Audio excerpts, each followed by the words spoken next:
चोरला घाटार पडिल्ल्या उटंगराच्या पावसाक लागून सरावणे धबधब्याचेर उदकाची पातळी वाडल्या। धबधब्याच्या दुसऱ्या वटेंत आशिल्ले सगळे विद्यार्थी आडकून उरिल्ले। रान खात्याच्या कर्मचाऱ्यांनी आणि उजो पालोवपी दळाच्या वांगड्यांनी तांकां सुरक्षीतपणान भायर काडपाक मजत केली। शिवोलच्या एसएफएक्स उच्च माध्यमीक विद्यालयाचे 47 विद्यार्थी आणि शिक्षक काल सरावणे धबधब्यार आयिल्ले। 70th उटंगराच्या पावसाक लागून उदकाची पातळी अचकीत वाडिल्ल्यान काल सांजवेळा सगळे आडकून उरले।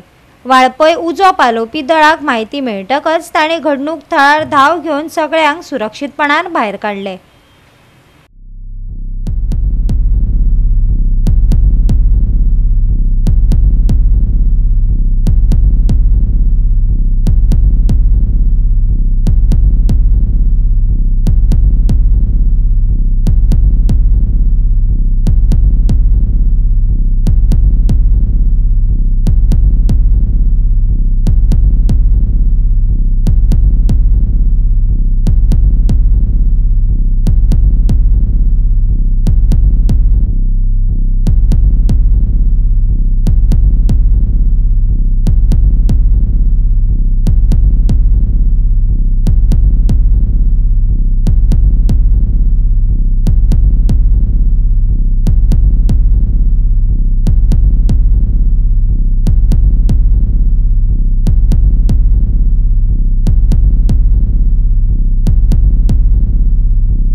गोवा 365 खातीर गौतमी गांवकार आनी संगीता ओली।